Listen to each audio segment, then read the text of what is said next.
Pak Susno ya, beliau ini kan mantan kabar eskrim ya, seorang polisi seperti hakim jalanan. Saya miris ya mendengar keterangan Pak Susno. Jangan bilang saya hakim jalanan. Anda ini bukan, dengan jenengan mengatakan pengkhianat. Mohon maaf Pak Susno, saya juga melakukan investigasi. Saya ketemu namanya Pak Hendra, Pak. Siapa itu? Pak Hendra itu di Sukadiri, bukan di daerah Kohot. Siapa dia? Pak Hendra itu punya tanah, Pak, 92 hektar. SPPT-nya 80 hektar, terus kemudian sertifikatnya. Bentar dulu Pak Susno, bentar dulu. Orang ini banyak ngomong.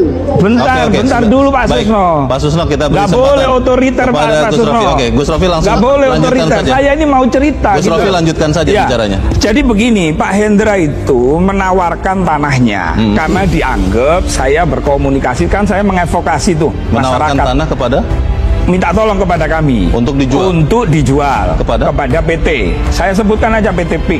Juru bicara pagar laut, Rofi'i, kembali menjadi lucu-lucuan di acara dialog di Metro TV. Awalnya ia sempat menyebut Susno Duaji sebagai hakim jalanan. Hal itu membuat Susno Duaji naik pitam. Namun keterangan Rofi'i lagi-lagi membuat narasumber tertawa. Pasalnya ia mengungkapkan fakta yang menurut narasumber lucu, karena tanah seluas 92 hektar habis oleh abrasi dalam waktu dekat. Lalu kemudian dia membawa AJB ada, terus kemudian sertifikat ada, SPPT ada. Lalu saya sampaikan, namanya orang datang ke kantor kami. Saya sampaikan kepada pihak PIK, Mas, ini ada orang minta tolong, dia punya tanah, tapi Pak Hendra ini nggak cerita kalau tanahnya itu mengalami abrasi. Di mana? Di Sukadiri. Sukadiri. Itu ada, bisa ditanya itu orangnya. Hendra, Pak Hendra namanya. Saya sebutkan orangnya, waktu itu sertifikatnya dibawa pakai. Jadi tadinya ada tanahnya semua. Tadinya ada tanahnya semua dan betul. Habis semua sekarang. Nah, terus jadi air begitu semua. Kami sampaikan kepada pihak. Jadi habis semua air. Habis semua kepada pihak. Tanah 92 hektar. Habis semua. Kemakan ombak semua. Kemakan ombak semua. Selama berapa tahun?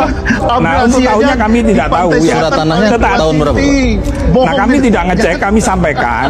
Pihak PIK ngomong, kalau tanah itu mengalami atau berbau air laut, kami tidak siap. Kalau tanah berbau air laut. Berbau air laut. Maksudnya berbau air laut bagaimana? Ya, seperti kayak tenggelam itu. Oh, tanahnya hilang. Jadi tinggal air lautnya. Karena sampai Pak Hendra itu bilang, nggak apa-apa Gus, dibeli berapa aja yang penting. Tapi ternyata PT tetap nggak bisa, gitu loh. Jadi tidak pernah membeli. Ini fakta ya? ini bisa dihadirkan kok ke Metro. Kalau ini kan saya katakan berkali-kali sudah terang benderang ya, seperti makan siang pakai lampu petromak gitu ya. Kasusnya itu ada berapa? Kasus pagar laut, oke lah. Yang menyidik itu adalah PPNS dari KKP. Hukumannya bisa denda, bisa juga penjara. Baca undang-undang tentang pengelolaan pesisir dan pulau-pulau. Mendirikan bangunan secara fisik itu ancaman hukumannya ada penjara, ada denda. Oke, sekarang masuk ke pensertifikatan. Laut di sertifikat. Sudah benar, kejaksaan periksa mulai dari siapa? Lurah atau kades. Dan kades ini memakai tanda tangan, memakai KTP warga yang dipalsu. Kemudian diterbitkan sertifikat, berarti ada yang memproses ya, memasukkan keterangan palsu untuk alas hak terbitnya sertifikat, itu minimal pidana umum pemalsuan. Kemudian memberi uang itu suap. Kemudian bekerja sama dengan aparat, tadi Pak siapa namanya Nusrul Wahid sudah umumkan dari Kementerian ATR, jajaran kabupaten sampai jajaran provinsi yang terlibat, yaitu juru ukur dan sebagainya. Nah, ini komplotan ini adalah komplotan kejahatan ya, pensertifikatan terhadap harta milik negara. Ya, teman-teman, banyak pihak yang menyoroti mengenai pagar laut ini, teman-teman. Ya, salah satunya adalah mantan Jenderal Susno Duaji, di mana dia juga menyoroti mengenai pagar laut ini. Ya, dia meminta supaya ada tindakan tegas untuk bisa ya menindaklanjuti tentang pemagar laut ini, teman-teman. Oke, di sini dikatakan yang Susno Duaji, teman-teman, ya, ungkap sosok yang harus ditangkap kasus pagar laut. Susno Duaji, jangan takut sama pengusaha besar. Nah, selaku dari Susno Duaji ini, ya, mengungkapkan sosok yang harus ditangkap kasus pagar laut ini. Ya, dia berpesan supaya jangan takut sama pengusaha besar.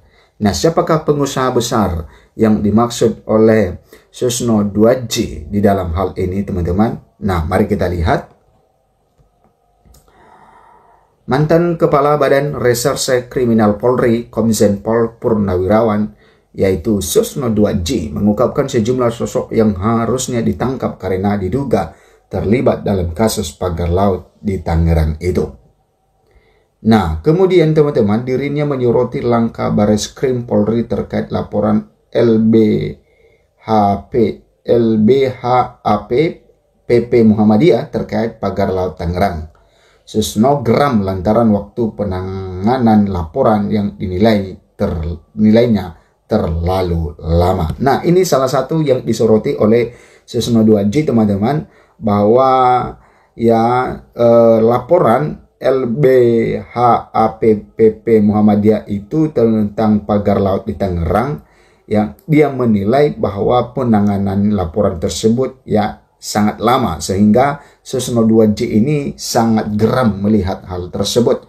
Ya, karena mungkin Susno 2J mengetahui waktu yang harus dibutuhkan di dalam laporan tersebut, teman-teman, karena dia adalah mantan jenderal dan tentu pernah menangani suatu kasus, dan tentu dia tahu betul jangka ketika laporan itu sudah sampai, sudah diterima, penanganannya seperti apa. Tetapi Susno 2J menganggap bahwa ini sangat lama sekali. Oke, menurutnya penanganan kasus lambat meskipun sudah terang benderang. Lalu siapa saja yang seharusnya ditangkap? Oke. Ini kepala desanya sudah bisa ditangkap, kan? Dokumen palsunya sudah banyak dan ada masyarakat yang mengatakan KTP-nya dipinjam. Suruh mengakui itu sudah bisa dari kepala desa ditangkap. Ini salah satunya dia menyoroti tentang kepala desa. Katanya sudah banyak dan ada masyarakat yang mengatakan KTP-nya dipinjam. Nah, ini salah satunya, teman-teman. Kemudian suruh mengakui itu sudah bisa dari kepala desa ditangkap. Kemudian dari pihak agraria atau BPN ATR-nya, lalu notarisnya ditangkap juga. Nah, ini dia mengungkapkan sosok ini, teman-teman, bahwa dia mengungkapkan tentang pihak agraria atau BPN ATR-nya. Lalu notarisnya itu juga ditangkap. Nah, itu makin berat, makin sulit tentang kasus ini, teman-teman. Dan ini menjadi satu perhatian karena banyak oknum yang terlibat di dalamnya. Banyak pihak. Makanya dibilang tadi satu komplotan oleh Susno 2J. Oke.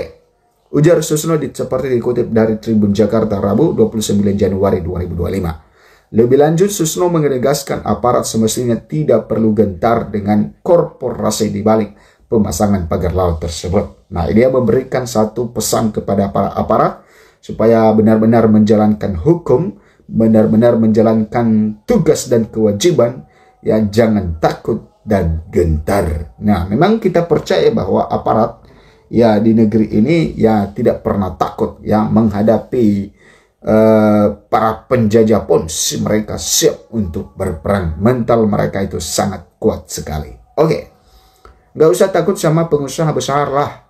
Nah, ini yang disampaikan Susno 2J. Nggak usah takut sama pengusaha besar lah. Ini kedaulatan negara loh. Ini yang dijual bukan jual sebidang kebun yang ada di darat. Ini laut dijual, ujarnya.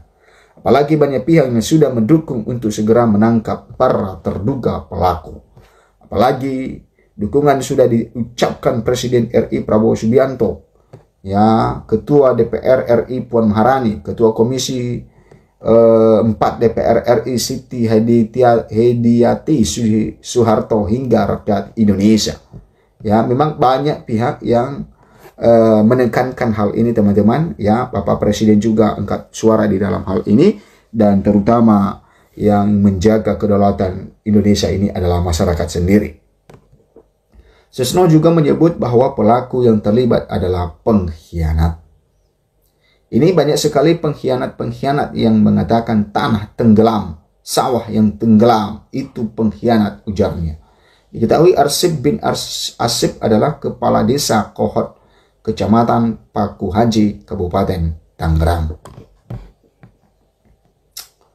Nah, kemudian teman-teman, ya, dugaan keterlibatan arsen semakin kuat setelah warga menyebut bahwa namanya dicatat dalam persetujuan penerbitan sertifikat. Menurut keterangan warga, kepala desa Kohot mungkin terlibat dalam pencatutan nama mereka untuk sertifikat tanah. Hal tersebut diungkapkan oleh warga yang mengaku sebagai korban Khairuddin. Khairuddin mengatakan identitas sejumlah warga digunakan tanpa izin oleh oknum untuk pembuatan SHGB pada 2023 lalu. Ya, ke atas hal tersebut, Khairuddin pun meminta agar masalah ini diusut karena warga tak pernah merasa mengajukan sertifikat HGB itu. Kami tidak pernah merasa mengajukan sertifikat atas nama warga yang memang nggak tahu dibuat sertifikat. Nah, di sini tolong diusut tuntas, ujar Khairuddin saat dihubungi. Khairuddin menduga kasus ini juga melibatkan oknum aparat dan perangkat desa Kohot. Ada keterlibatan dari kepala desa, ya, itu harus diusut tuntas, ya, kalau aparat desa. Soalnya di aparat desa juga ada data-datanya, kata dia. Nah, itu teman-teman, ya, tentang yang disampaikan oleh ya mantan jenderal dari Susno 2J ini mengenai pagar laut, teman-teman. Dan ini satu hal yang sangat-sangat menjadi perhatian saat ini, ya. Ini menguras tenaga, teman-teman. Kenapa? Karena menguras tenaga di dalam memikirkan kenapa bisa terjadi hal yang seperti ini. Kemudian ini juga menguras tenaga, ya, karena karena ya menggunakan kekuatan, menggunakan waktu untuk membongkar pagar laut ini.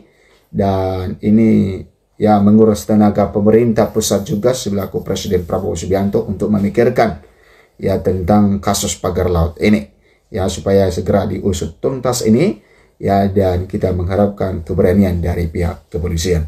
Sampai jumpa di video berikutnya.